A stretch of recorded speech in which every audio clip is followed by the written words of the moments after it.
The morning Jane Prescott sent her 9-year-old son across the dry Colorado plain to ask the new rancher for absolutely nothing changed the course of both their lives in ways neither of them could have imagined.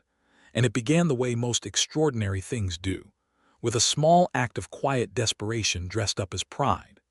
The year was 1874, and the town of Harlow's Creek, Colorado, sat in the wide bowl of a valley between two ridges of red rock like a coin dropped between two palms. It was the kind of town that had survived Indian conflicts, drought, and the slow creeping ambitions of the railroad by sheer stubbornness. The kind of town where people minded their own business partly out of respect, and partly because they all had enough of their own troubles to fill a barn twice over. The main street was a single strip of packed dirt flanked by a general store, a livery, a saloon called the Copper Spur, a sheriff's office, a post office, and a small white church that doubled as a school 3 days a week.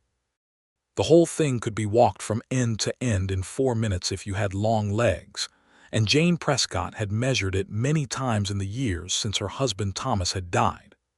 Thomas had died 2 years prior, in the autumn of 1872, when a broken wagon wheel and a steep ravine had combined to make a widow of his wife and a fatherless boy of his son. He had been a decent man, Thomas Prescott, steady and slow to anger, and Jane had loved him the way a person loves the ground beneath their feet, not with the wild electricity of storybooks, but with a deep and functional gratitude that she had only begun to appreciate in his absence. He left her with 160 acres, a small herd of cattle that had since dwindled to 11, a horse named Biscuit, a house with a leaking roof, and their son, Charlie, who had his father's serious brown eyes and his mother's stubborn jaw. Jane was 31 years old and not the kind of woman who asked for help.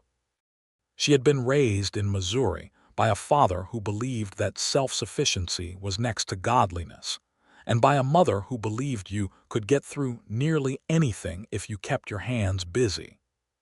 She had brought both philosophies with her when she married Thomas at 19 and followed him west, and she had kept them close through 2 years of widowhood like a pair of well-worn gloves. She mended her own fences.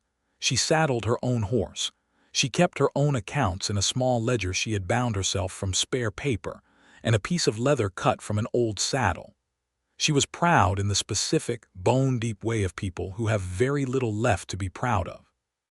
Which was why it was so difficult, that September morning in 1874, when she looked at Charlie eating his breakfast of corn mush and knew she had to do something she would ordinarily never do. The problem was water.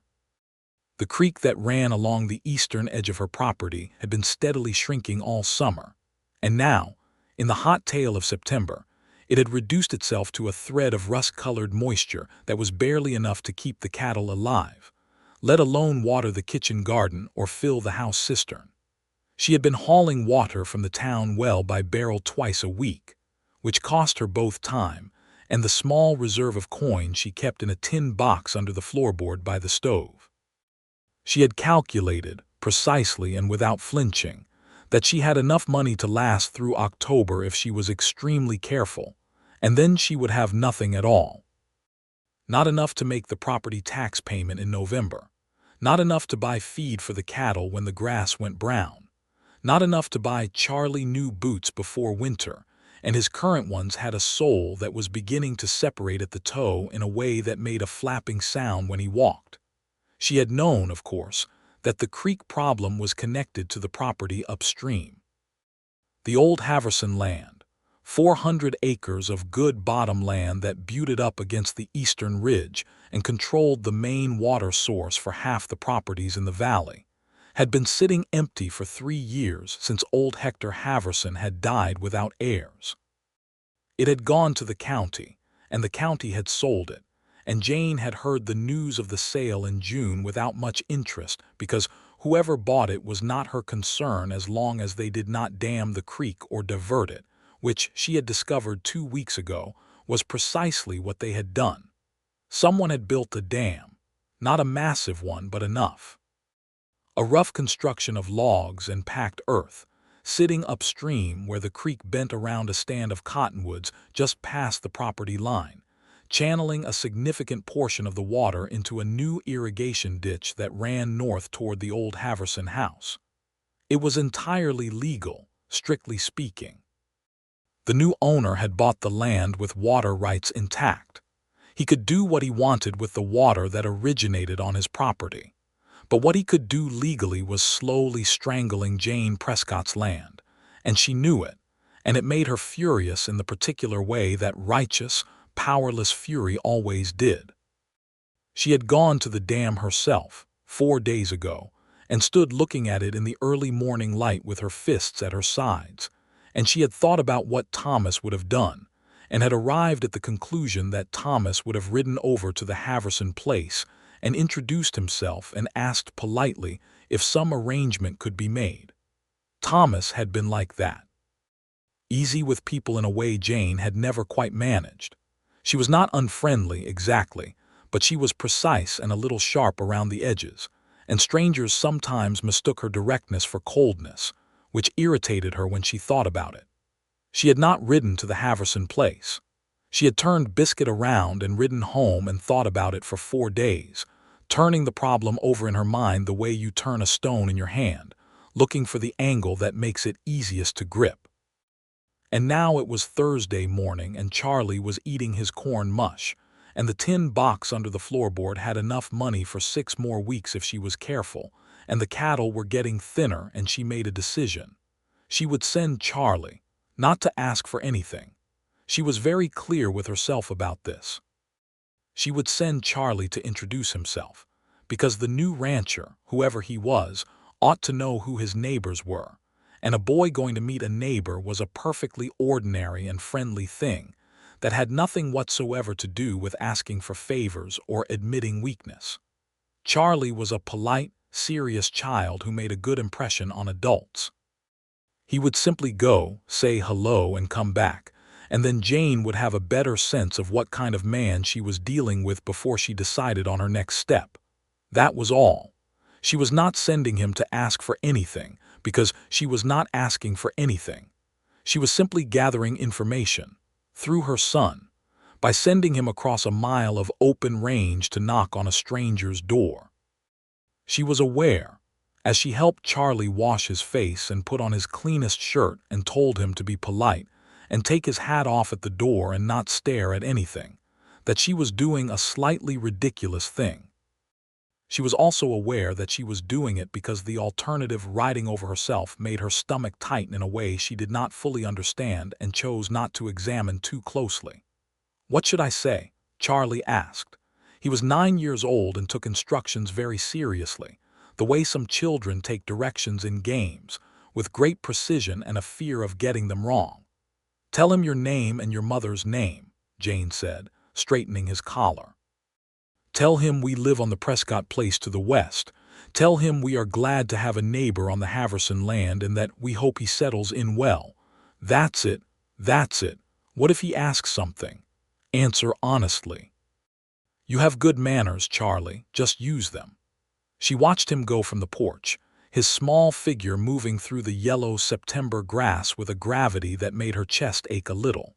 He had his father's walk, that straight-backed, careful way of moving that looked, even in a 9-year-old, like a man who was thinking about what he was doing.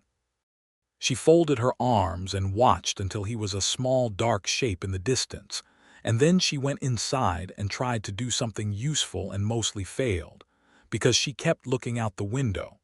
Frederick Sullivan was not having a particularly good morning either, though his problems were of a different order than Jane Prescott's. He was 35 years old, built like a man who had spent his life doing physical work, which he had, with dark hair that was beginning to go silver at the temples and gray eyes that had the quality of good weather about to turn. He had come from Ohio originally, from a farm outside Columbus where his father had raised hogs, and his mother had raised him and his 3 brothers with equal parts affection and discipline. He had left at 20, drawn west by the same restlessness that had claimed so many young men of his generation, and had spent the next decade and a half working cattle drives, learning the trade of ranching from the ground up, doing every job from drag rider to trail boss on drives along the Kishom and the goodnight-loving trails. He had saved his money carefully, invested it more carefully still, and when the Haverson land had come up for sale through the county, he had bought it without hesitation, because 400 acres of Colorado bottom land with reliable water rights and good grass was the kind of opportunity that did not arrive twice. What he had not fully appreciated, buying a working ranch property that had sat empty for 3 years, was the sheer volume of repair and reorganization that waited for him. The barn had a compromised east wall. 3 of the 4 pasture fences needed significant work. The bunkhouse roof had a hole in it that had let in 2 Colorado winters, warping the floorboards in a way that would require replacing them entirely. The irrigation ditch he had built necessary, he had determined, to get water to the north pasture where he planned to run the bulk of his herd, had taken 2 weeks of hard work and still needed another week of shoring up to be truly reliable. He had 2 cowboys working for him, hired on from the town, a young man named Pete Garver who was enthusiastic and not yet particularly skilled, and a weathered, laconic man named Hob Marsh who had been working cattle since before Frederick was born and knew more about ranching than Frederick had forgotten, but communicated this knowledge in a series of grunts and silences that required interpretation. He was standing in the barn that morning, looking at the compromised east wall and thinking seriously about structural timber, when Pete appeared in the barn doorway and said, "There is a boy coming across the south pasture, Mr. Sullivan." Frederick looked up. "What kind of boy?" "Young kind. Maybe 8 or 9, walking like he has somewhere to be." Frederick set down the timber he had been holding and walked out into the morning light. He could see the boy clearly from the yard, small, dark-haired, moving through the grass with that quality of purposeful directness that you did not often see in children, the kind that suggested someone had sent him on a specific errand, and he intended to carry it out correctly. The boy had his hat in his hand already, which suggested good raising. Frederick waited. The boy came up to the edge of the yard and stopped at a respectful distance and said, with great formality, "Good morning, sir. My name is Charles Prescott. My mother is Jane Prescott. We live on the Prescott place to the west. She sent me to say hello and to tell you we are glad to have a neighbor on the Haverson land and that we hope you settle in well." Frederick looked at the boy for a long moment. He had a serious, thin face and eyes that were slightly too old for his age, the way eyes get when a child has been around adult worry for a while. He was wearing a shirt that was clean but had been mended at the cuffs, and his boots, Frederick noticed this with the eye of a man who had been poor, had a sole beginning to separate at the toe. "Your mother sent you," Frederick said. "Yes, sir. Just to say hello." "Yes, sir." "Is your father home, Charlie?" The boy did not flinch exactly, but something shifted behind his eyes. "My father passed 2 years ago, sir. It is just my mother and me now." Frederick was quiet for a moment. Then he said, "Would you like some water? It is a long walk across that pasture." The boy considered this with the gravity of someone deciding whether accepting water counted as asking for something. Finally he said, "Yes, thank you. That is kind." Frederick brought him to the porch and got him a cup of water and sat in the other chair and looked at the boy drinking it. He had been watching the neighboring land for weeks, making mental notes the way a rancher does, and he had seen the woman, the widow. He gathered now riding her small gray horse along her fence lines, doing her own mending. He had noticed the thinness of her cattle. He had noticed, when he surveyed his new irrigation work, that the creek downstream was running considerably reduced, and he had thought about it with a mild discomfort that he had pushed aside in favor of the 100 other things requiring his attention. He thought about it now with considerably less mildness. "Your mother's cattle," he said. "They getting enough water from the creek?" Charlie looked at him steadily. "My mother did not send me to talk about the creek, sir." "No, I imagine she did not. She sent me to say hello and that we are glad to have a neighbor. And you have done that very properly. I am glad to be a neighbor." Frederick leaned back in his chair. But I am asking you as your own self and not as your mother's messenger. Are your cattle getting enough water?" Charlie was quiet for a long moment, clearly wrestling with something. Then he said very quietly, "No, sir, not really." Frederick nodded slowly. He looked out at the south pasture, at the bright, hard line of the September sky above the ridges. He thought about the dam he had built with Pete and Hob over 2 weeks of hard labor. He thought about the north pasture and the $1,200 he had invested in the cattle he planned to run there. He thought about a woman alone on 160 acres with 11 head of cattle and a boy with a separating boot sole, riding her own fence lines at dawn because there was no one else to do it. "You go on home, Charlie," he said. "Tell your mother I will come by this afternoon if she is willing to receive a visitor." Charlie looked at him with those two old eyes. "She is going to say you did not have to do that. I expect she is. And she is going to say we are getting along fine. I expect she will say that too. Are you going to come anyway?" Frederick looked at the boy and felt something in his chest that was not quite a smile and not quite sadness, but was somewhere in the neighborhood of both. "Yes," he said. "I am going to come anyway." Charlie finished his water, thanked him with great politeness, put his hat back on and walked back across the south pasture the way he had come, straight-backed and deliberate. Frederick watched him go and then sat for a while longer on the porch, thinking about water rights and fence lines, and a widow who had sent her son to ask for nothing. He came that afternoon with his tools. Jane heard the horse and came out to the porch and saw a man she did not know riding a good-looking bay across her yard toward the barn, with a roll of tools tied behind his saddle. She felt the tightening in her stomach that she had been expecting and pressed it down firmly and stood with her arms at her sides, which was her version of looking relaxed. He swung down from the bay with the ease of a man who had spent most of his life on horseback, and tied the horse at the post and came toward her. And she had a moment unwelcome, inconvenient, and entirely involuntary of noticing that he was a remarkably good-looking man in the specific way that men are good-looking who have done hard work in good weather for many years.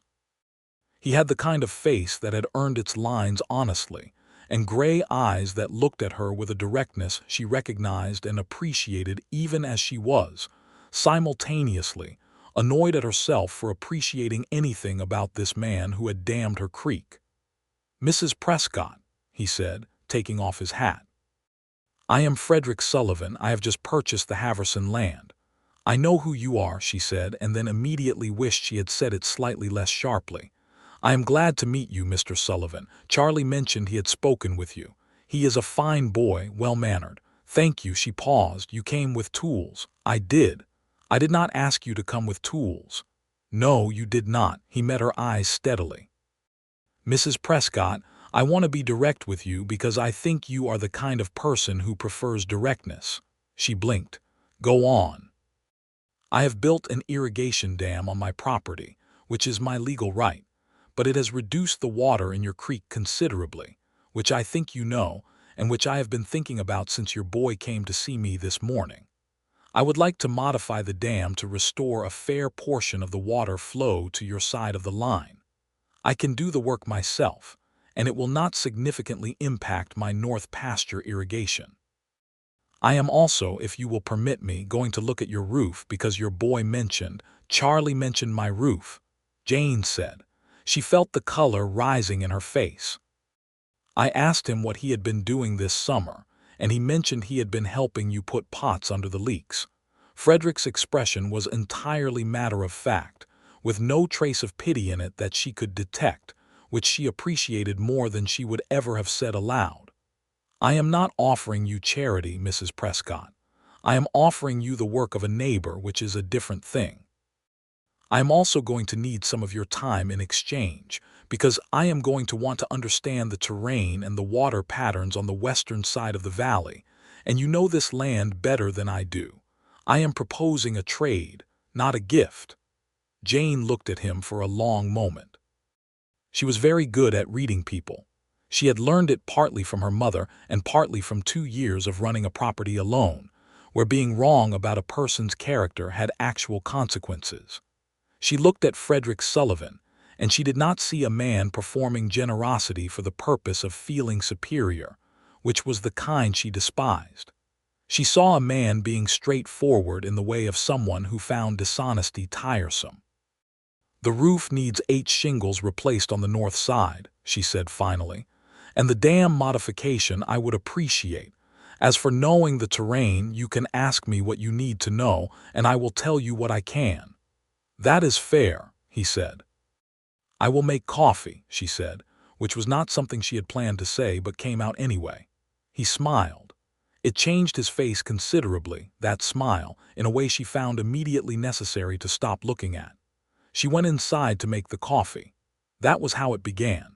He spent 4 hours that first afternoon working on the dam modification, with Pete Garver assisting, while Jane watched from a distance and tried to tell herself she was only watching to make sure they did it correctly. The modification was thoughtful. He had clearly thought about it before coming, had an actual plan for how to redirect the water without undermining his own irrigation system. When the work was done, she walked down to the creek and watched the water begin to increase, felt something in her chest loosen like a fist opening. She did not say anything particularly eloquent. She said, "That looks right," he said. "It should stabilize over the next couple of days." Then he spent another hour on her roof, moving across it with a sure-footedness that made her nervous in a way she did not let show, replacing the 8 shingles and doing it properly, not the way you do a job you plan to do again in 6 months. Charlie sat on the fence and watched him with the focused attention of a boy watching something he wants to learn, and after a while, very carefully, asked if he could come up and see. "Ask your mother," Frederick said. Charlie looked at Jane. Jane looked at the roof and thought about it and said, "Stay away from the edge." Charlie went up the ladder with the expression of a boy who has been given something he did not expect, and Frederick showed him how to seat a shingle, and how to check the underlayment, and what to look for when you were up there that might indicate further problems. Jane, standing in the yard below with her arms folded, and her heart doing something complicated and unwanted in her chest, listened to her son's voice asking questions with the specific eager quality it only had when he was truly interested in something, and heard Frederick Sullivan answering those questions with patience and without condescension. She made dinner that evening. She did not plan to. She simply found, when the hour came around and the work was done and Frederick Sullivan was washing his hands at the pump in the yard, that she could not in good conscience send him away without a meal. She had a pot of beans that had been simmering since morning and some cornbread she had made the day before, and a jar of sorghum syrup she had been rationing carefully. It was not much, but it was what she had. They sat at her kitchen table, the 3 of them, in the golden late afternoon light, and ate beans and cornbread, and Frederick Sullivan talked about his plans for the north pasture, and asked her questions about the grass quality on the western side, and whether the creek ever flooded in the spring runoff. She answered precisely, because she knew her land precisely, and found that she liked talking about it, liked the way he listened with the whole of his attention, not the polite half-attention of someone waiting for their turn to speak. Charlie fell asleep at the table between the beans and the cornbread, which he sometimes did when he had spent a lot of physical energy, and Jane settled him more comfortably in his chair and covered him with her shawl, and when she looked up, Frederick Sullivan was watching her with an expression she could not quite name and looked away from almost immediately. "He has had a hard time of it," Frederick said quietly, so as not to wake the boy. "He has managed," Jane said. "He is tougher than he looks. He looks pretty tough. He is." A silence, comfortable enough to be notable. The lamp on the table made a small, warm circle in the darkening kitchen. Jane was suddenly aware of what the kitchen looked like: the mended curtains, the carefully stacked dishes on the open shelf, the ledger on the small desk by the wall that was her whole financial universe. She was also aware that she was more comfortable in this kitchen, at this moment, than she had been in quite some time, and that this was because of the man sitting across her table, and this awareness was something she did not know quite what to do with. "I should go," he said, but he said it as a man says something he is not in a particular hurry to do. "Yes," she said, and did not move. He went eventually, with a courtesy that she found unexpectedly old-fashioned and touching. He stacked his own dishes at the side of the basin, and he said good evening to the sleeping Charlie as he passed, quietly, as though the boy could hear him. He unhitched his bay and rode back across the south pasture in the purple dusk, and Jane stood on her porch and watched him go and then stood a while longer after he had disappeared, looking at the darkening plain and feeling something she had not felt in 2 years, which was the specific awareness of another person existing in the world and mattering to you. She told herself it was gratitude. She was good at telling herself things. He came back 3 days later. He said it was to check on the dam modification, which it might have been partly. He also brought with him, tied to the back of his saddle in a careful bundle, a pair of boy's boots. Jane opened the door and looked at the boots and looked at him and felt the familiar pride stiffen in her spine. He saw it immediately. She could tell by the way he lifted his hand slightly, a small gesture of preemptive explanation.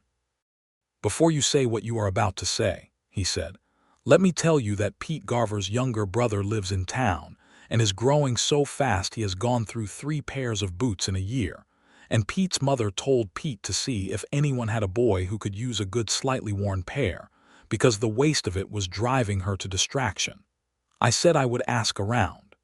It was a lie so kindly constructed that it was almost a gift in itself. She looked at the boots. They were not slightly worn. They were very nearly new. She looked at him. His expression was entirely pleasant and entirely opaque. "I will ask Charlie," she said. Charlie tried the boots on and they fit, and he looked up at Frederick with the expression of a boy trying very hard not to show how much he wanted them.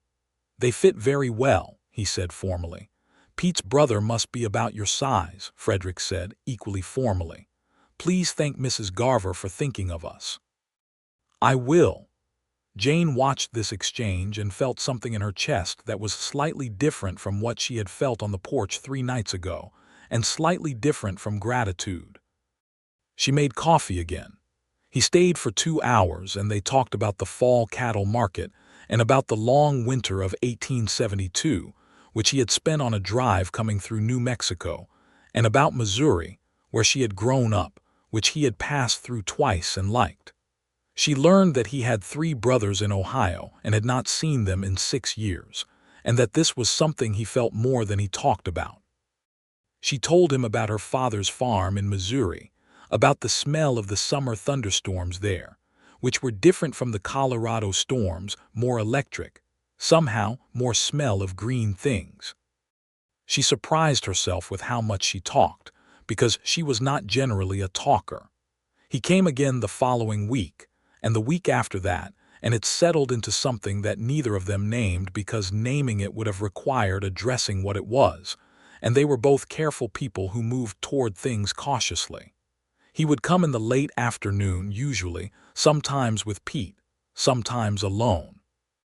He helped her mend the long western fence line over 2 days, and she taught him the particular nature of the creek's behavior in the autumn transition, the way the water shifted as the temperatures changed, and what it meant for the spring pastures. He was a fast learner, genuinely interested, and he had the rancher's quality of filing away practical information efficiently. Charlie had taken to him in the direct, uncomplicated way of a boy who needed a man around and recognized, in Frederick Sullivan, a man worth needing. He followed Frederick around when he was there with a quiet persistence that Frederick met with an even quieter patience, explaining things when Charlie asked, letting him help when he could, and treating his help as real rather than token. Jane watched this happening and felt both grateful and worried, because she knew that Charlie was forming an attachment that would be painful if it came to nothing, and she was not sure whether it was going to come to nothing. She was not sure about many things in that season. She was sure about her land and her cattle and her ledger and her plans. She was not sure about the gray-eyed man who came across her south pasture in the late afternoons and sat at her kitchen table and looked at her sometimes as though she were something worth looking at. The town had opinions, of course. Harlow's Creek was not a large place, and the new rancher's interest in the widow Prescott was noted by several parties within the first 2 weeks of his afternoon visits. The postmaster's wife told the general store owner's wife that it seemed like Mr. Sullivan had taken a shine to Jane Prescott, and the general store owner's wife said that it was about time Jane Prescott let someone take a shine to her, because she was not getting any younger and that property was not going to run itself. And the postmaster's wife said that Jane Prescott was managing that property perfectly well on her own. Thank you. And this is the kind of conversation that happens in small towns everywhere and is not exactly malicious, but is not exactly kind either. Jane heard about it eventually, through the peculiar osmosis by which small-town gossip finds its target, and it made her angry in the way that people's presumptions about your life always make you angry, because they are never quite wrong enough to be purely dismissible. She brought it up to Frederick on a Wednesday evening in October when they were sitting on her porch after dinner in the chill air, and the whole sky was doing something magnificent with stars that both of them were too busy with their own concerns to properly appreciate. "I expect you have heard what people are saying," she said. It was not a question. "I have heard something," he said, and it is their business to say what they like, and my business to know what is actually true, and those two things do not have to overlap." She was quiet for a moment. "What is actually true?" she said, and she had not quite meant to ask that, and now that it was out she did not take it back. He turned to look at her in the starlight, and she saw the expression on his face that she had been not looking at for several weeks, and now that she looked at it directly it was neither ambiguous nor complicated. It was very clear. "I think you know what is true for me," he said. "The question I am more interested in is what is true for you." She thought about Thomas, about the specific companionable safety of that marriage, about the 2 years of managing alone, and what they had taught her about the difference between being capable of doing things alone and wanting to do things alone for the rest of your life. She thought about what it felt like to hear Charlie asking questions with that eager quality in his voice that she had missed for 2 years. She thought about what it felt like to have someone at her kitchen table who actually listened when she talked. "I am not easy to be around," she said. "I am told I am sharp." "I like sharp things," he said. "Sharp things have a clear edge. You always know where you stand with them." She looked at him sidelong. "That is a very convenient philosophy for a man in your particular position." He almost smiled. "It has served me well tonight." She did not say anything more on the subject that evening, but she did not look away either, and when he rode home in the dark, she watched him longer than she needed to, and the stars were still doing something magnificent that she was now somewhat more able to appreciate. October deepened, and the mornings came in cold, the grass going tawny and the cottonwoods turning yellow along the creek. The cattle on both properties were doing better. Jane's 11 head were looking less thin, thanks to the restored water flow and a week of unusually good grazing conditions.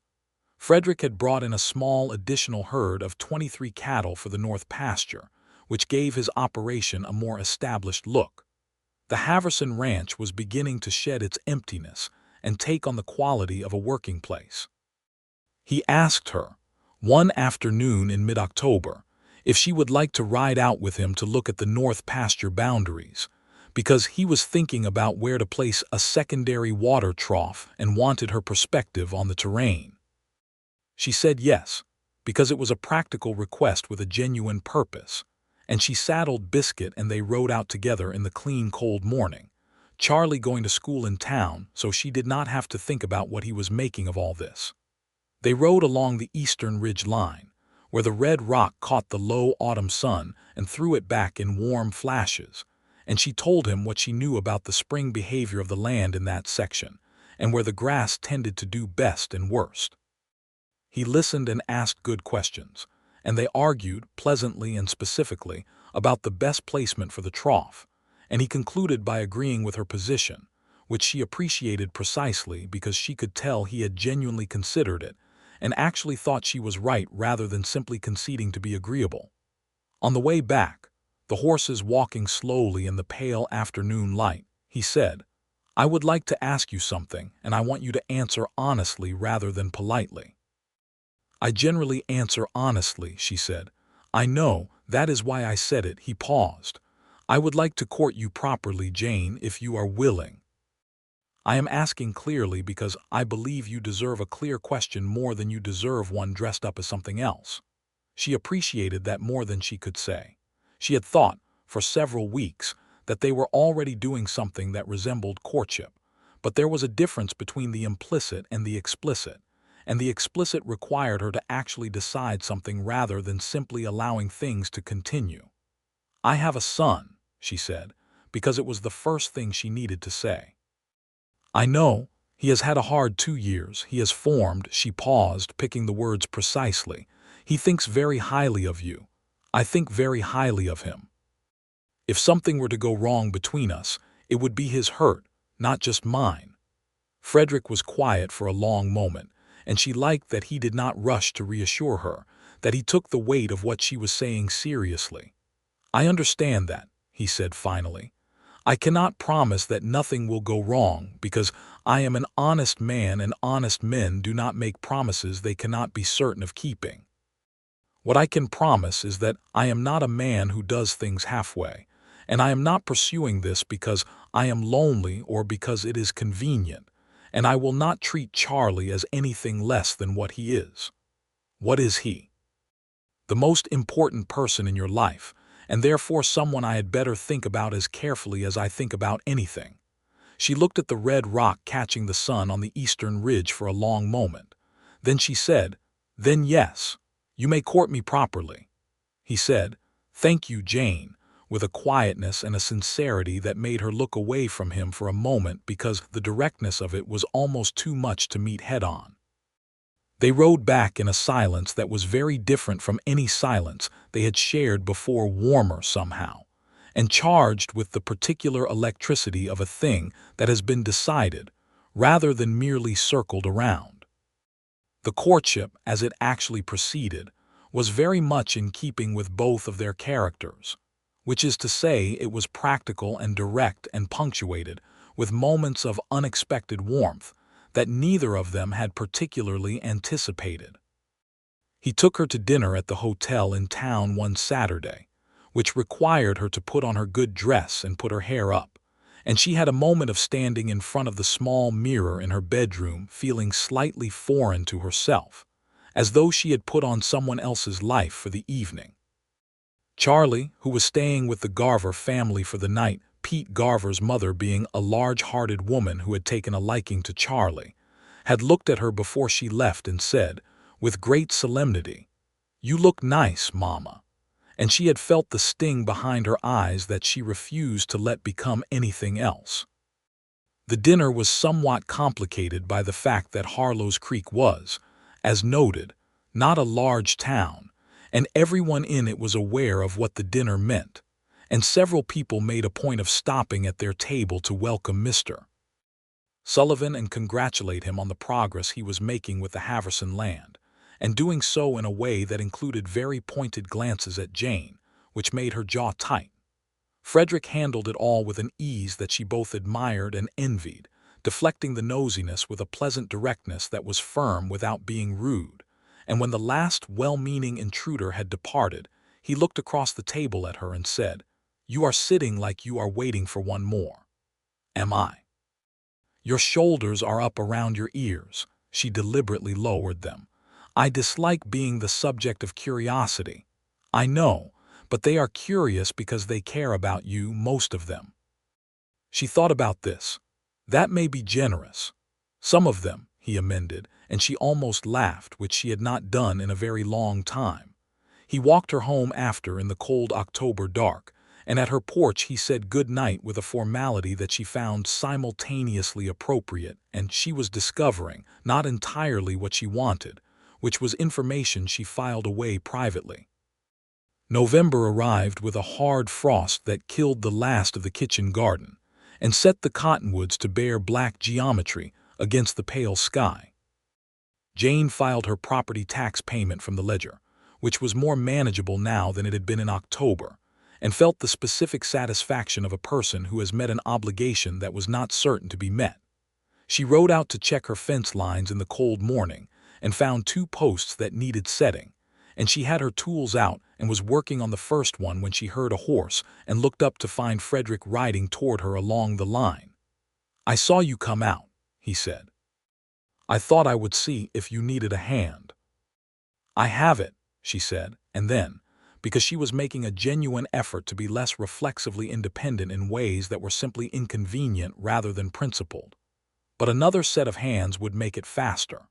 He tied his horse and worked beside her on the fence posts, and they fell into the easy physical rhythm of 2 people who have worked near each other enough to read each other's movements, passing tools without discussion, filling in each other's efforts without stepping on them.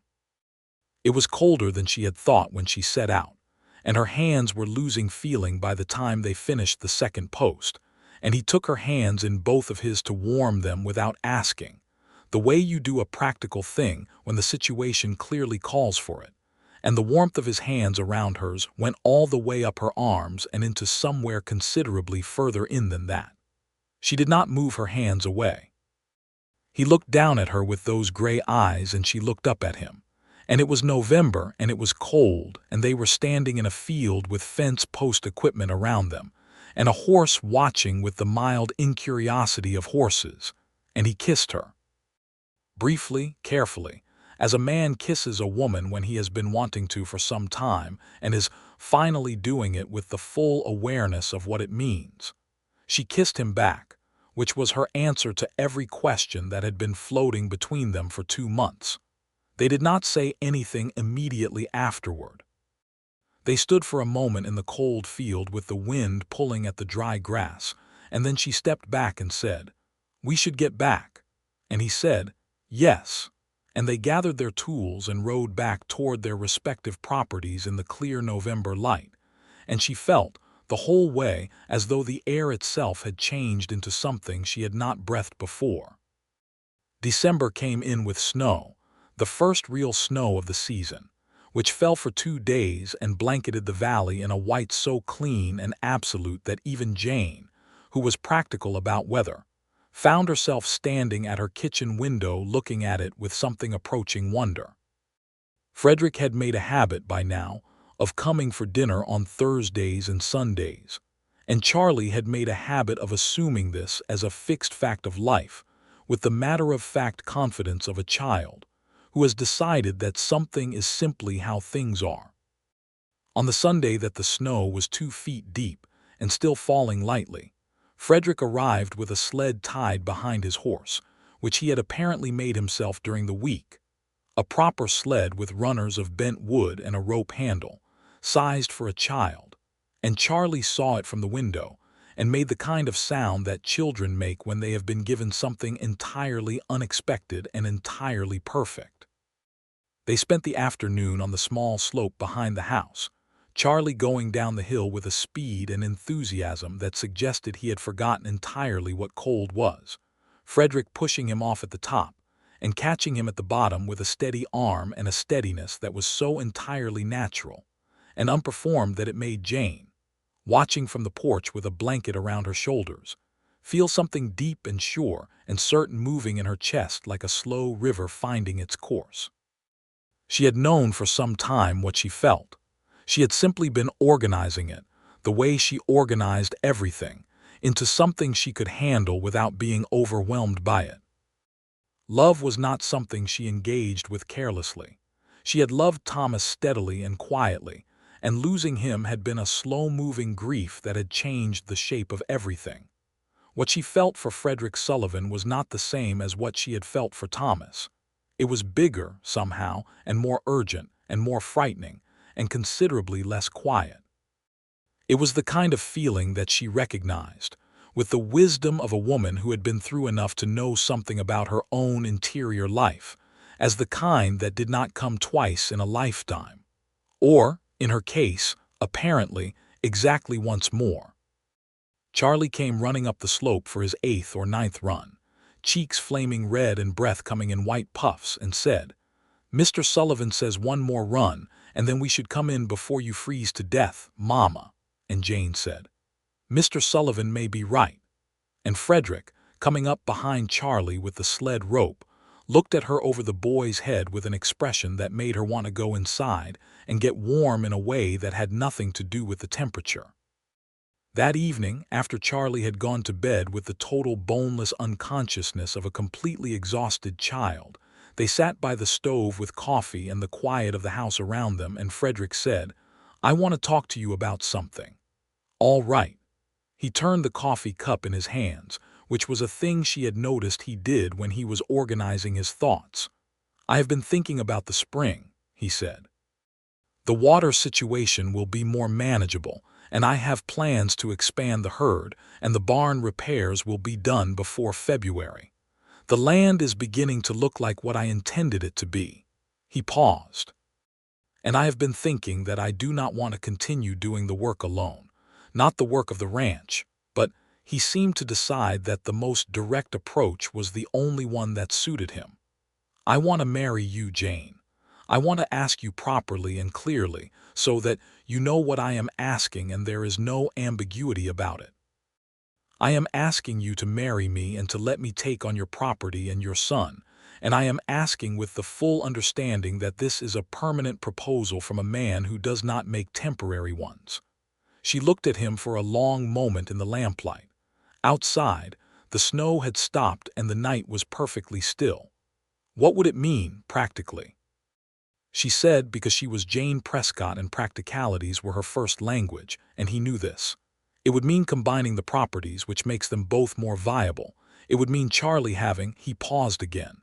It would mean Charlie having more than he has now, and so would you. "I want to know what you intend toward my land," she said carefully. "My father left me a woman who did not have anything that was properly hers, and I have thought about that most of my adult life. The Prescott land is mine. It belonged to Thomas and me. It is the one thing I will not have absorbed and made invisible." He did not hesitate. "I would not have it any other way," he said. "The Prescott land stays Prescott land. We manage it together because it makes practical sense to do so, but it does not become something else. I have enough land of my own without needing to consume yours." She believed him. She believed him because he had said it without hesitation, and because in 3 months she had not found a single thing about Frederick Sullivan that suggested he was less than his word. "I need to tell Charlie," she said. "I need to talk to him before I say yes to anyone. He has a say in this. Of course he does." She talked to Charlie the next morning after Frederick had ridden home and the new snow was glittering in the early light like a world that had been remade overnight. She told him carefully and seriously, the way she told him everything, and she asked him what he thought. Charlie was quiet for a moment. Then he said, "Do you want to?" "Yes," she said. "I believe I do." "Do you love him?" She looked at her son, this serious, too old-eyed boy who deserved honesty more than anyone she knew. "Yes," she said. "I believe I do," Charlie nodded slowly. "He is not like father," he said, not as a complaint, as an observation. "No, he is not like your father, he is his own person." "That is all right," Charlie said. "I think I would rather he be his own person." He was quiet again for a moment. "Does he know about how I sometimes talk in my sleep?" The question was so unexpected and so purely Charlie that she had to press her lips together to keep the expression on her face from becoming something she would have to explain. "I do not believe he does," she said. "I do not think it will be a significant problem." "Probably not," Charlie agreed judiciously. She told Frederick yes on Thursday when he came for dinner, and he took her hands in both of his across the kitchen table and said thank you in the way he had said it months before, with a quietness and a sincerity that was almost too direct to meet head-on. And she met it head-on this time. They were married in the White Church on a Saturday in February 1875, when the snow was still on the ground, but the sky was the heartbreaking blue of a Colorado winter that is thinking about becoming spring. The ceremony was performed by Pastor Miles, who was a thin, earnest man who had known Jane since she had come to Harlow's Creek with Thomas, and who performed the ceremony with a genuine warmth that was appreciated by everyone in attendance. The entire town came, or very nearly, because it was a small town and a wedding was a significant event, and because people genuinely liked Jane Prescott, even the ones who found her a little too direct for comfortable conversation and wanted to see her properly happy. Charlie stood up with Frederick as the best man, which had been Frederick's idea, and which had made Jane need to look at the ceiling of the church for a moment when she heard it, because the ceiling of the church was considerably easier to look at without crying than her son's face. Charlie took the responsibility very seriously and stood straight and kept the ring safe and handed it over at exactly the right moment with the expression of a boy who has done his part correctly and is privately very pleased about it. Hob Marsh, who rarely spoke more than 4 consecutive words on any subject, told Pete Garver afterward that it was a fine thing, which for Hob was approximately equivalent to a speech. They moved Jane's things to the Haverson house, Sullivan's house now, or rather their house, which was larger and more comfortable than the old Prescott house, and had a bedroom for Charlie that was bigger than anything he had slept in before. The Prescott house they kept standing and in good repair, because the land needed a working building on it, and because Jane would not have let it fall into ruin in any case. It had been her husband's house, and now it became a working part of the combined property, housing Pete Garver and Hob Marsh when they were not in the bunkhouse, and functioning as a secondary storage and working space. The spring of 1875 was kinder than the previous 2 had been. The snow melt ran well, the creek ran full, and both properties came into the growing season with good water and good grass. Frederick expanded the herd, as planned, bringing in 30 additional cattle in April, and Jane expanded the kitchen garden to a proper size for the first time since Thomas had died, putting in beans and corn and squash, and the kitchen herbs she had been growing in pots, because she had not had enough water to manage real garden beds. She put in a second bed of medicinal herbs, lavender and yarrow and comfrey, which she had learned from her mother, and which came in useful in a household that was too far from a proper doctor to call one for every small emergency. She was not sure, in the spring, what exactly married life with Frederick Sullivan was going to feel like in the daily way. She had been married to Thomas for 11 years and knew what that particular life felt like in its rhythms and textures. This was different, and she had been slightly wary of how different it would be, not because she feared it, but because she had spent 2 years learning to be sufficient unto herself, and the habits of self-sufficiency do not dissolve overnight. What she found was that life with Frederick was both easier and more interesting than she had expected on both counts. Easier because the work of the property was genuinely shared, not in the performative way that some men shared domestic work, doing it once and expecting gratitude, but in the real, functional way of 2 people who both understood work as the baseline of existence and divided it along lines of skill and availability rather than habit or convention. Frederick cooked, which had surprised her considerably. Trail cooking had made him competent and creative with limited ingredients, and he had a particular gift for making things out of what was on hand, which she found both useful and, she admitted to herself, slightly charming. More interesting because Frederick Sullivan was not a predictable man, despite being a reliable one. He was thoughtful in ways that occasionally surfaced in unexpected forms. He kept a small journal, she discovered, in which he wrote not accounts or records but observations, things he had noticed about the land or the sky or the particular quality of light on a given morning. He had opinions about things she would not have guessed he had opinions about. He had read widely, more than his background suggested, and they argued, sometimes for hours, about books and politics and the westward expansion, and the treatment of the native peoples of the plains, which was a subject on which Frederick had considered views that were more sympathetic than was common among ranchers of the period, and which Jane found both surprising and interesting and occasionally exasperating when they disagreed, which they did. It was on this subject, one evening in May, that they had their first real argument. Not a sharp exchange of opinions, which they had regularly, but a genuine argument with raised voices and feelings that moved beyond intellectual disagreement into something more personal. It began over a report in the Colorado newspaper about the current state of the Indian agencies and the conditions on the reservations, and Frederick's response to it, and Jane's counter-response, and escalated from there into something that was partly about the newspaper article and partly, as first real arguments usually are, about something else entirely. About the particular pressures of building a life together quickly, and the ways in which two people with strong characters rub against each other when the newness begins to give way to the ordinary. She said something too sharp, and she knew it when she said it, and he went quiet in the way of a man who will not retaliate with equal sharpness, but is also not going to pretend nothing happened.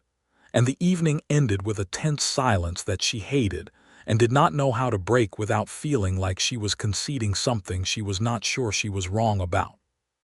She lay awake beside him in the dark, listening to his breathing, which was the slow, even breathing of a man who sleeps because he has decided to and not because he cannot think of anything better to do.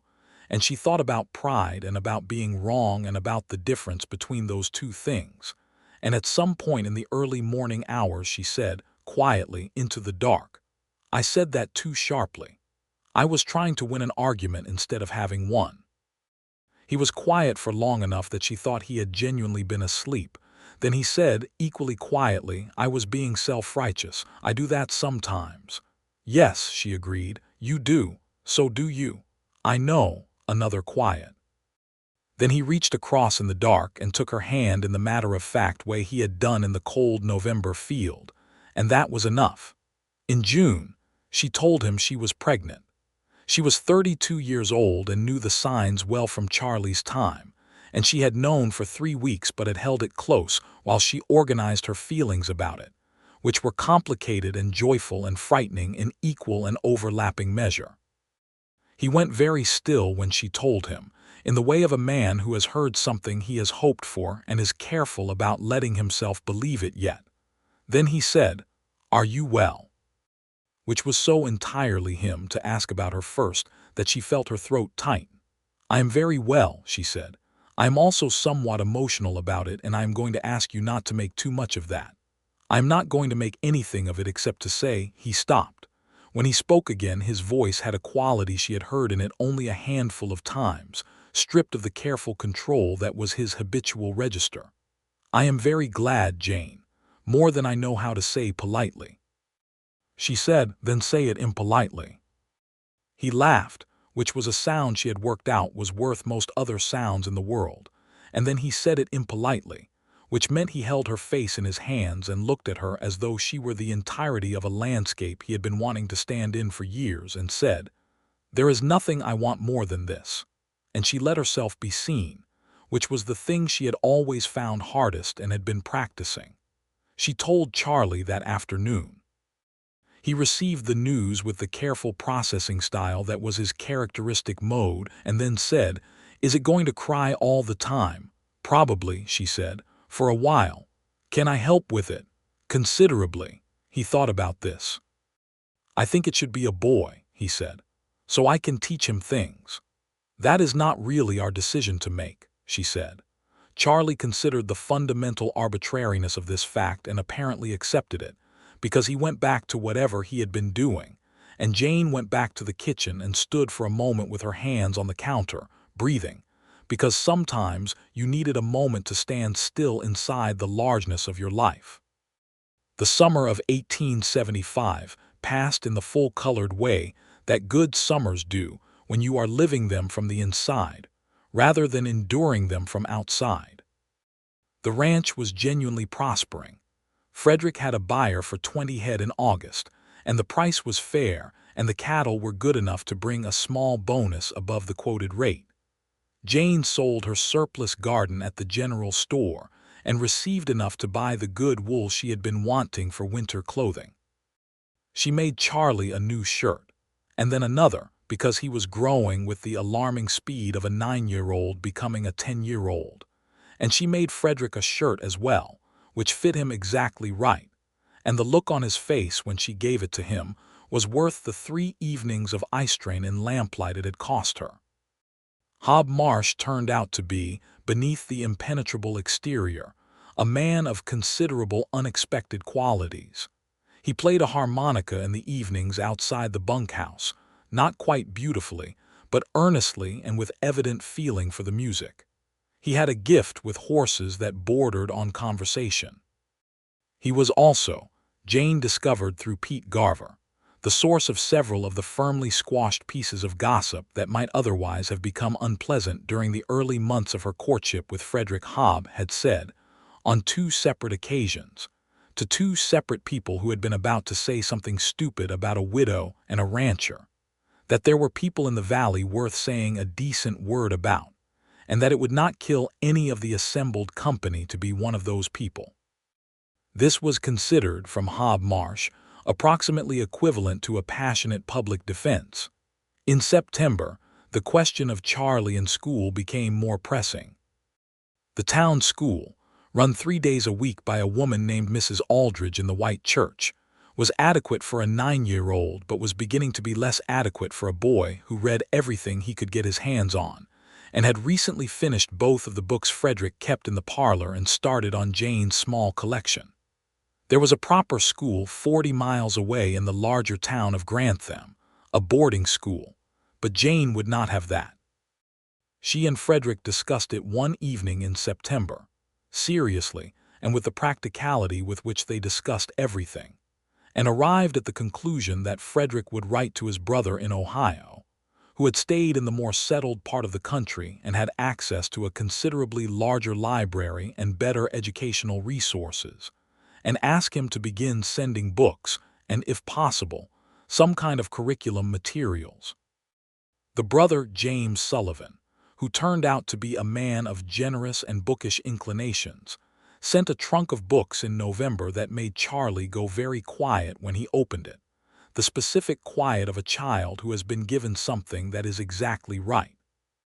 Frederick also took on the task of teaching Charlie himself, in the early evenings when the ranch work was done, mathematics, primarily, which was Frederick's strong subject, and practical science, which he taught from the land itself, from the way the water ran and the weather moved and the grass grew, and what these things meant. Charlie received these lessons with the focused intensity he brought to everything, and by December he was doing arithmetic that was 3 years ahead of what Mrs. Aldridge was teaching in the church. The baby came in February 1876, on a Tuesday morning when the snow was falling in the particular soft, decisive way that Colorado snow sometimes fell, as though the sky had made up its mind.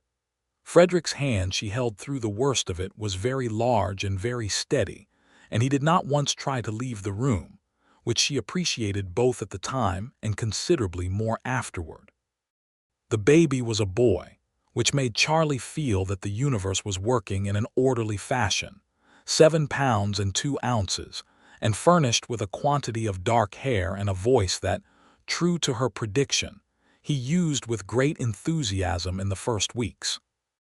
They named him William Thomas Sullivan Thomas, for Charlie's father, which had been Frederick's suggestion, offered quietly and with the understanding that she should take it or leave it as she saw fit. She had looked at him for a moment across the bed where the baby lay, and she had said, "That is a good name," and meant it in multiple directions at once. Charlie was, as he had promised, a considerable help with the baby. He was also, in the specific way of 10-year-old boys with infant brothers, both deeply committed to this project, and occasionally so absorbed in his own activities that he could sleep through a degree of noise that would wake anyone else in the household. William was a robust and good-natured baby who grew fast and well, and whose primary characteristic, beyond the loudness, was an expression of focused interest in his surroundings that both Jane and Frederick recognized as something they had contributed equally to him. Life on the Sullivan Ranch in 1876 had a shape that Jane could see from the inside, and that she thought, if she could have stood outside it and looked at it, would have looked like something she had not known she was building until it was already built. The house was warm and well-maintained, and filled with things she had made and things Frederick had brought with him, and things they had acquired together in the slow accumulation that a shared life produces. The land ran well on both sides of the old property line, the cattle thriving, the creek running properly in all seasons, thanks to the careful management of the dam Frederick had modified before he had even known her name. She thought about that sometimes. She thought about the morning she had stood on her porch, watching her son walk across the south pasture to go say hello to a neighbor and ask for nothing. She thought about the particular pride and desperation of that moment, the tin box under the floorboard, Charlie's separating boot sole, the thread of rust-colored water that the creek had become.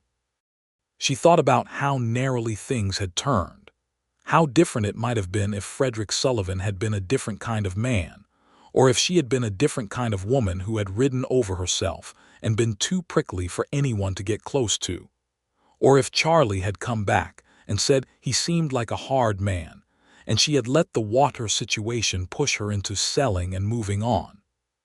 She thought about it on a morning in late spring 1876, when William was 3 months old and sleeping in his cradle by the window, and Charlie was at the kitchen table doing his mathematics, and she was standing at the porch railing looking at the south pasture, where the grass was coming in green and full, and the cattle were moving through it in the unhurried way of animals that have enough. Frederick came up behind her and stood there for a moment without saying anything, the way he sometimes did, a quiet presence at her shoulder that she had stopped finding startling and had started finding as natural as her own breathing. "You are thinking something large," he said. He had become very good at reading her, or perhaps she had become less difficult to read, or most likely some of both. "I was thinking about Charlie going to ask for nothing," she said. He was quiet for a moment, and coming back with everything. She paused. "It is a strange thing how it happens." He put his hand on the railing beside hers, close enough that their fingers were touching, in the simple way that two people's hands touch when they have gotten used to being near each other. "Not so strange," he said. "You gave me quite as much as anything I gave you, more maybe." She looked at him sidelong. "That is the sentiment talking." "It is the truth talking," he said. "I came out here with money and plans and good intentions and not much else. I did not know this land. I did not know what I was actually building toward. You showed me what it was." He paused. "Charlie showed me that morning, the way he walked across that field. I thought, whoever raised that boy is someone worth knowing." She was quiet for a moment. "He walked like his father," she said. "He walks like himself," Frederick said. "I think you made him that." She looked out at the south pasture for a long moment, at the green grass and the slow-moving cattle and the red rock of the eastern ridge against the morning sky. "I think we made him what he is now," she said. "Both of us." She felt him look at her, and she did not look back yet because she was still looking at the land, at the particular quality of the light on it this morning, the gold of it, the way the spring morning made everything look like a beginning. Then she did look at him, and what she saw in his face was something she had stopped trying to name months ago because it was past the need for names. It simply was, steady and clear and her own to keep. "Come have breakfast," she said. "In a minute," he said, and kissed her temple, and she let herself lean into him for a moment the way you lean into something solid when you have been standing in your own strength for a long time, not because you need it to hold you up but because it is good to rest sometimes against something that will not give way. Charlie looked up from his mathematics when they came inside. "William is awake," he said, with the resigned authority of an older sibling. "I heard him." "Thank you, Charlie," Jane said, and went to the cradle. William was indeed awake, and was looking at the ceiling with the particular focused expression that had already, at 3 months, become a fixture of his character. He turned his head when he heard her and made a sound of recognition that was not quite a word, but was fully deliberate. And she picked him up, and he settled against her shoulder with the immediate competent relaxation of a baby who has learned that this is where things are comfortable. Frederick sat down at the table and said to Charlie, "Let me see where you are." And Charlie pushed the mathematics across to him, and Frederick looked at it and said, "You have got that wrong in the third line," and Charlie said, "No, I haven't," and Frederick said, "Look again," and Charlie looked again and said, "Oh, yes, I have," with the resigned tone of someone who respects accuracy above personal pride, which was something Jane thought had come, at least partly, from watching two adults he lived with take that same approach to the truth. She stood with William on her shoulder and looked at her kitchen table, at her husband helping her son with his mathematics in the morning light, and felt the full, specific weight of what her life had become. Not the lightness of a life without problems. The ranch had problems, and money had its tight seasons, and the work was genuinely hard, and the land was genuinely demanding, and she and Frederick still argued sometimes with a forthrightness that occasionally startled Pete Garver into leaving the room, but the weight of a life that was full. That was the word for it. Not easy. Full. The summer and fall of 1876 passed well. Frederick hired a second additional hand, a Mexican cowboy named Alejandro Vega, who had come north along the old cattle trail routes, and was one of the best ropers Frederick had ever seen. He was 23 years old and had a humor about him that made the bunkhouse considerably less grim, and a work ethic that had Pete Garver trying harder simply by proximity. He and Hob Marsh developed, over the course of several weeks, a friendship of total mutual incomprehension that was somehow entirely functional and occasionally very funny to witness. The fall market was the best the Sullivan Ranch had had, a strong price for good cattle that allowed Frederick to invest in repairs to the barn structure that he had been managing around for 2 years.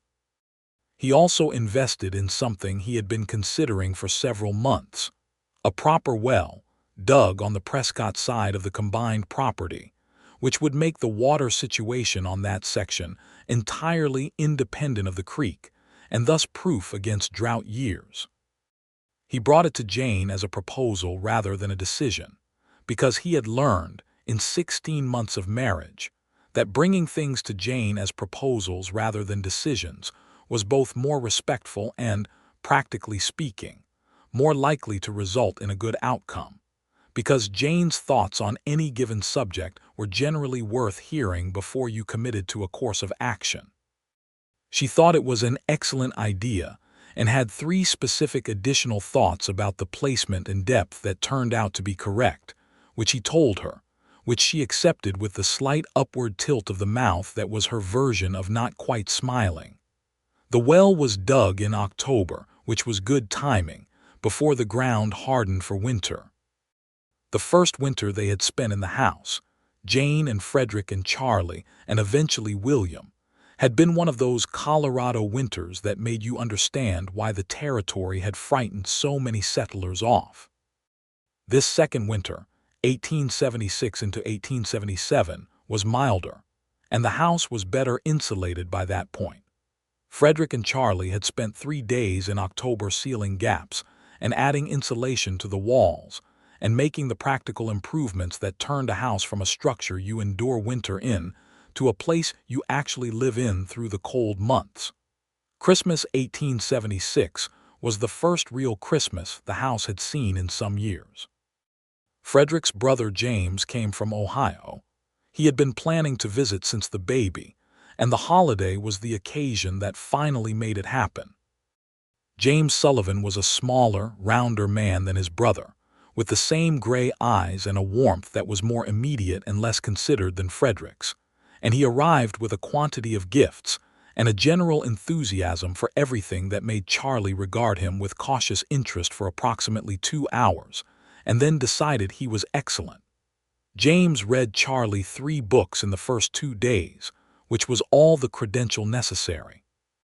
Jane found James Sullivan easy to like, partly because he liked everything and was honest about it, and partly because he talked about Frederick with a frankness that told her things she had never asked directly, told her that Frederick had been lonely for years in a way he would never have said himself, that he had worked constantly and built things and done them well, and had nonetheless been living with a space in his life that he had not known how to fill, and that James had thought, for several years, that his brother was simply going to be one of those men, The ones who are good at everything except figuring out what they actually need. He said all of this to Jane on the second evening, in the kitchen while Frederick was in the parlor with Charlie and baby William, with the directness of a man who felt that 2 years was long enough to know whether something was what it appeared to be. "He is happy," James said. "I have not seen him this way before. I wanted you to know that someone who has known him a long time is saying so." Jane looked at the window above the kitchen basin, at the dark December night beyond it. "I am glad," she said. "He has made me happy too, if it is worth saying back."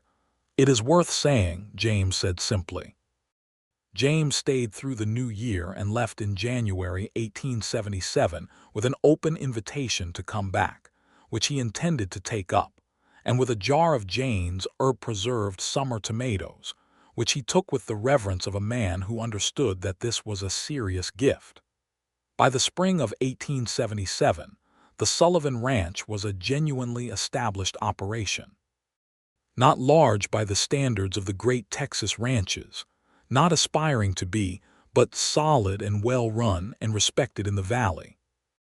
Frederick had developed a reputation in Harlow's Creek for fair dealing and good judgment, and Jane had developed a reputation for knowing everything about the western half of the valley's land and water behavior, which various neighbors consulted her on with increasing frequency.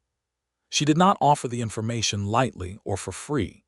She traded it for things the ranch needed, which Frederick found amusing and efficient in equal measure. Charlie, who was 11 now, was growing into a boy who made both of them quietly proud in specific and different ways. Jane proud of his mind and his honesty, and the particular way he had of seeing through to the center of a thing, and Frederick proud of his steadiness and his willingness to work, and the quality of attention he brought to things worth paying attention to. He had taken to the cattle work with genuine interest, spending weekend mornings with Pete and Alejandro, learning the practical skills of the trade, roping, reading cattle behavior, the vocabulary of the herd that told you what was happening before the cattle themselves made it plain. One Saturday morning in April 1877, Jane watched Charlie ride out with Frederick to check the east pasture fence on his own horse now, a brown mare named Clover that Frederick had purchased specifically for him in February, a fact that Charlie had greeted with an expression that he had immediately made very carefully neutral, but which had lasted, in its unconstrained form, for approximately 4 seconds before he reassembled it into dignity. And she stood on the porch with William on her hip, watching them ride out together, the man and the boy, Frederick pointing at something in the distance that Charlie was squinting at to see. She thought about her father's farm in Missouri and the smell of the summer thunderstorms, and about Thomas with his steady walk and his serious brown eyes, and about the morning 2.5 years ago when she had stood on this porch, no, the other porch, the old house, and watched Charlie walk into the distance across the south pasture to ask a stranger for nothing. She thought about the tin box under the floorboard with its 6 weeks of money. She thought about the dam and the thread of rust-colored creek water, and the separating boot sole that had made its small flapping sound in her kitchen every morning. William made a sound against her shoulder, a demanding and comfortable sound that pulled her attention back to the immediate, and she shifted him and looked down at his face, which was looking up at her with that focused, inquiring expression that was so entirely his own that it still sometimes stopped her breath to look at it. He had Frederick's eyes, gray and clear, but something in the set of his mouth that was hers, that slight precision about it that people read as seriousness. "Your brother and your father are going to come back dirty," she told him. "They always do." William appeared to accept this information philosophically. She went inside to get breakfast started, moving through the kitchen with the efficient familiarity of a woman who knows every corner of her own house and is at home in it in the deepest sense, not just comfortable but genuinely, specifically at home, as though the walls have learned the shape of her and arranged themselves accordingly. The stove was going already, the coffee hot. She had bread rising by the window. Outside, the spring morning was coming in golden through the east window, and the fields were green in that particular April way that made you believe, every year, that things were beginning again, which they were. Frederick and Charlie came back at noon, both of them adequately dirty, the fence on the east pasture repaired, and Charlie with a story about a coyote they had seen near the creek that he told at length and with great attention to detail, including the specific quality of the coyote's expression as it looked at them, which he described as disapproving. And Frederick, eating his noon meal, said he thought that was probably a reasonable summary of the coyote's position, and Jane said she knew the feeling. And Charlie gave her a look of tolerant amusement that was, she thought, considerably older than 11 years old. After the meal, while Charlie was putting Clover back in the paddock, Frederick sat at the table with his coffee and watched Jane washing up at the basin, and he said, in the particular way he said things he had been thinking for a while and had decided to say now, "I was thinking we should add to the east fence by another quarter-mile this season. If we bring in another 30 head in the fall, we will need the additional pasture range. You will need to trench for water in that section," she said. "I have been thinking the same thing. There is a spring that runs underground about 40 feet from where the pasture ends. If you drill down 12 feet on the northeast corner, you will hit it." He looked at her. "How do you know that?" "My father had a gift for underground water. He taught me to read the surface signs." She rinsed a plate and set it to dry. "I should have told you earlier. I keep thinking of things I know about this land that I have not thought to mention." "You could write them down," he said. She looked at him over her shoulder. "In the ledger, in a new ledger, just for the land. What you know about it, where the water runs underground, what the ground does in spring, what the grass does in drought. Things that would take me years to learn by living here that you already know." He paused. "It would be valuable, beyond just us." She turned back to the basin, but she was thinking about it. A record of the land. Everything she had stored in her memory over years of riding her fence lines and hauling water and watching the creek rise and fall and reading the grass and the sky and the underground water signs her father had taught her. She had never thought of it as knowledge that needed recording because it had always just been hers, part of her, the way you carry the knowledge of your own house. But it was the kind of knowledge that could disappear. That did disappear all the time, when people died or moved on and took what they knew about a place with them. The West was full of that kind of loss. "All right," she said. "I will start this week." She did start that week, in a new ledger she bought at the general store, and what she began as a practical record of the land's water, and weather patterns expanded, as she wrote, into something more, a book of the valley as she knew it. The specific and practical knowledge of a woman who had lived on a particular piece of land for nearly a decade and paid attention every day. She wrote in the evenings after William was asleep and Charlie was reading, in the lamp circle at the kitchen table, with Frederick reading or writing his own journal beside her, and the house quiet around them. It took her the better part of a year to write what she wanted to write.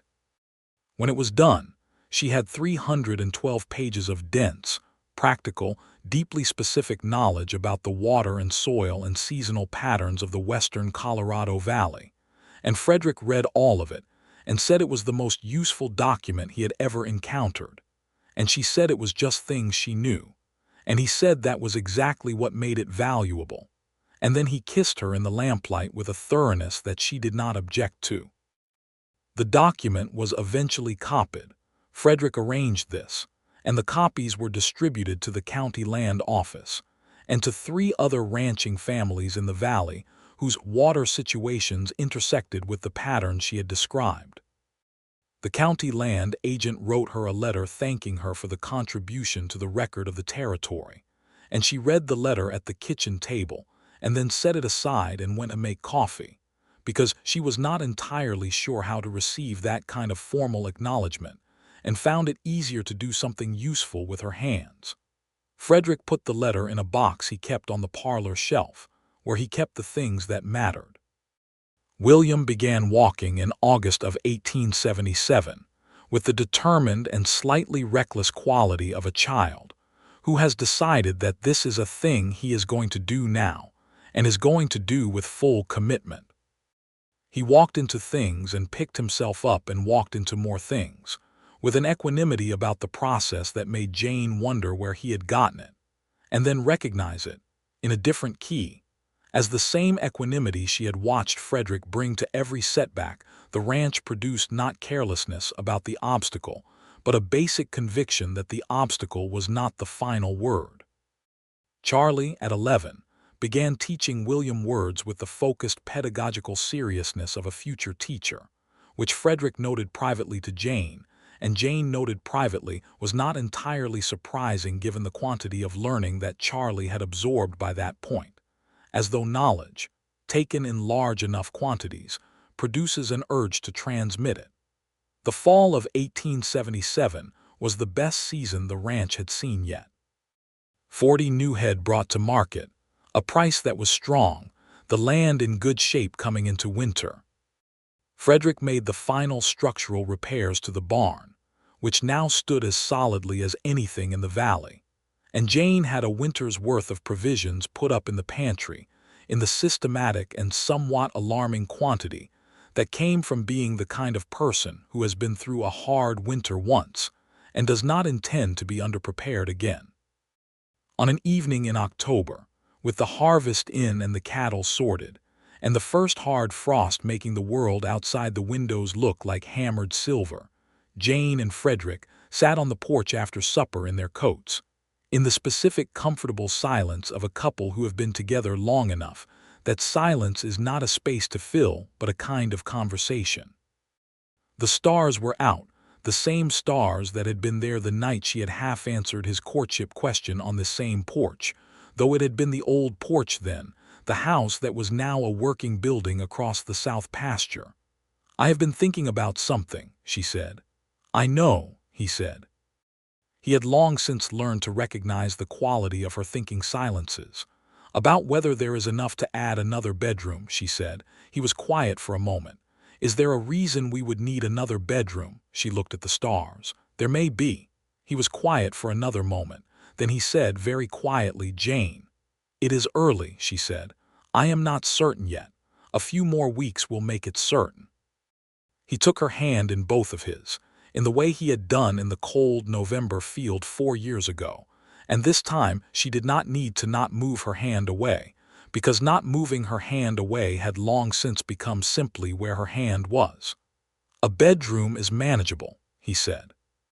"I know," she said. "I wanted to ask anyway. You could have just told me you needed a bedroom." "I wanted to ask." She paused. "I am practicing." He turned to look at her in the starlight, and she saw the expression again, the one she had stopped trying to name, the one that was simply hers. "How is it going?" he said. "Better," she said, and it was the fullest true thing she had said in some time, because it encompassed the bedroom and the baby and the practicing of asking, and the 3 years of learning to lean against something solid without feeling it as surrender, and the ledger of the land, and Charlie on his brown mare, and William walking into things with equanimity, and the east pasture fence and the underground spring, and the first winter dinner with beans and cornbread, and the lamp making its circle of gold, and the dam modification that had sent the creek water flowing again, and the small boy walking through the yellow September grass with his hat in his hand to ask for nothing. She came back with everything. No, she corrected herself. She had always had everything she needed, the capability and the land and the sun and the knowledge and the stubborn will. What she had come back with, through Charlie's small act of reaching across a property line, was the thing she had not known she was missing, the specific other person who fit alongside her particular self, the one who read her silences and argued with her honestly and made her coffee when she was not looking, and said her land's knowledge was worth recording and kissed her in lamplight, and said there is nothing I want more than this. The second child, a girl they named Margaret, came in the spring of 1878, healthy and loud and furnished from the beginning with an opinion about everything, and the bedroom Frederick and Charlie had added in November was ready for her by March, painted the particular shade of cream that Jane had specified, and Charlie had mixed and applied with the concentration of a boy who had been told this was his contribution to his sister's welcome into the world. Charlie held Margaret the day she came home, with the careful intensity of a 12-year-old who is very serious about doing this correctly, and she looked up at him with the unfocused, wondering look of a newborn, and he looked down at her with that expression of his that was too old for his age and was becoming, gradually, exactly the right age for the man he was turning into, and he said, "Hello, Margaret. I am your brother. I am going to show you everything." "Start with the less dangerous things," Jane said from the bed. "I will use my judgment," Charlie said, which was what she was slightly afraid of and simultaneously deeply proud of. Frederick, sitting on the edge of the bed beside Jane with William on his knee, looked at his son holding his daughter and felt something he would later try to write down in his journal and find, for one of the very few times in his life, that words were not quite sufficient to it. He got close. He wrote that it was the feeling of having built something that had a life of its own, something that no longer needed you to hold it in shape, because it had found its own shape, and that this was better than anything he had planned or imagined when he had ridden into the valley in the summer of 1874, with his money and his plans and his good intentions and not much else. He looked at Jane beside him, her dark hair loose on the pillow, her face tired and beautiful and entirely present in the way she was always entirely present, and she met his eyes with that directness that had never quite stopped being slightly too much and entirely exactly right, and she said, "We are going to need a bigger ledger." He laughed, and William, disturbed by the vibration, made an indignant sound, and across the room Charlie looked up from his new sister and said, "What is funny?" And Jane said, "Ask me again in 15 years. And the spring light was coming through the new window in the new room, and outside, across the south pasture, the creek ran full and clear. The years that followed were not without hardship. No years in Colorado in the 1870s and 1880s were, and the land and the weather and the markets were not always kind. There was a hard winter in 1879 that tested the cattle and the provisions and the household both, and a drought year in 1881 that made the ledger tight and required difficult decisions about the herd size.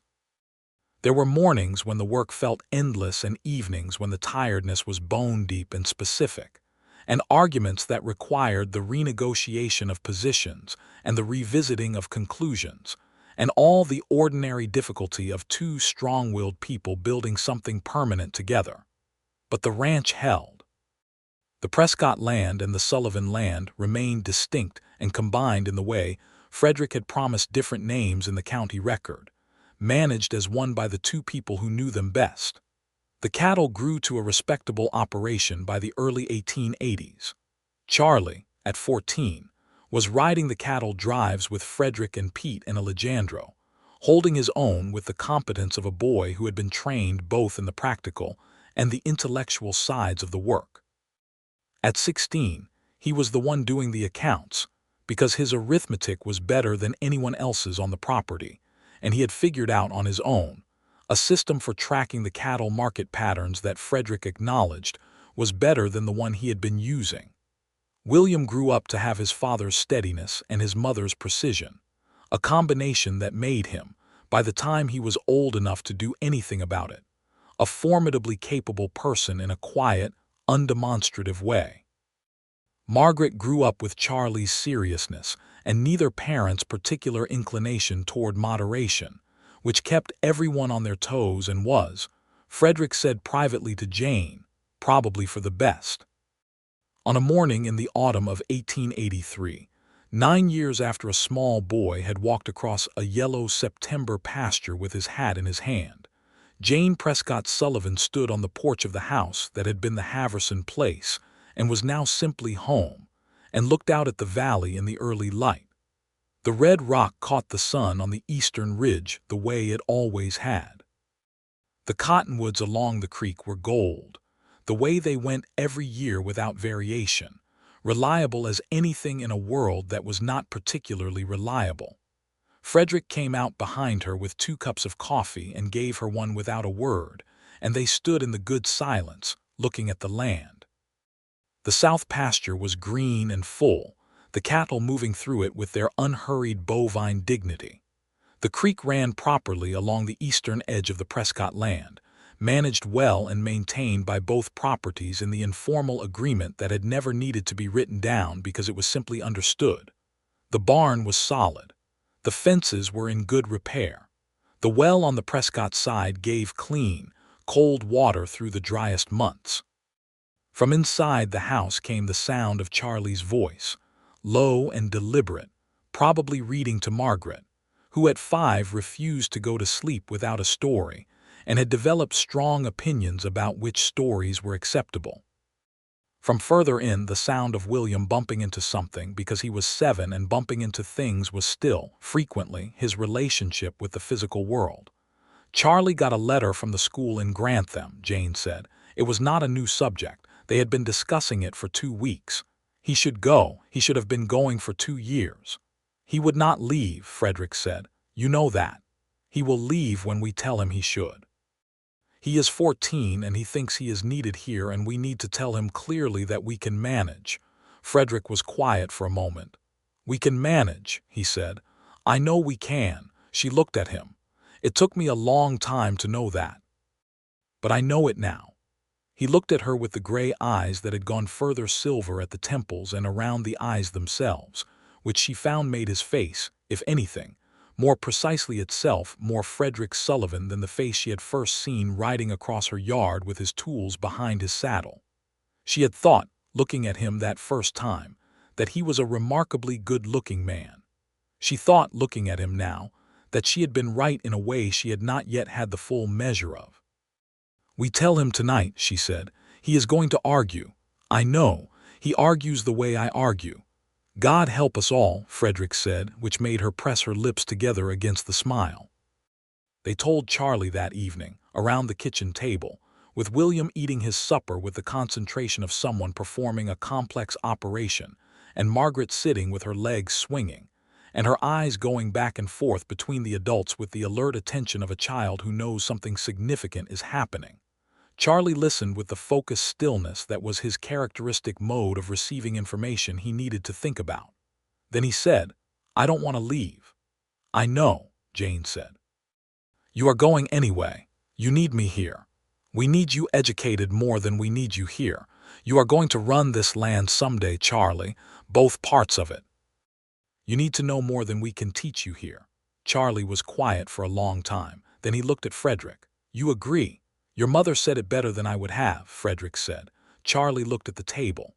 Then he said in a voice that was trying hard to be the voice of a person who has made a rational decision and not the voice of a 14-year-old who does not want to leave home, I will write every week. You will write every week, Jane said, and you will come home for the summer. And you will work harder than anyone in that school. Obviously, Charlie said, with a dignity that made Frederick look at his coffee cup. He went to Grantham in January 1884, on the stage, with a trunk of books and a new coat, and his mother standing on the stage-stop platform with William on her hip and Margaret holding her hand and Frederick's arm around her shoulders, watching her firstborn child go. She did not cry on the platform.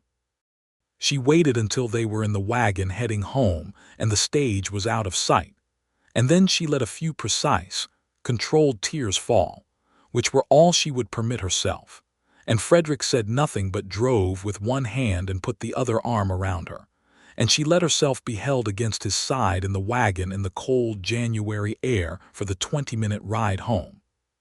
His first letter came in the second week. It was 4 pages long and covered the school, his roommate, the quality of the library, the mathematics teacher whom he had already identified as excellent, and a detailed assessment of the cafeteria's food which concluded that it was adequate but inferior to home. He signed it Charles Thomas Prescott, which was what he had always signed, and at the bottom, in slightly smaller handwriting, added, "Tell Mr. Sullivan I fixed the arithmetic in his last letter. He knows which one."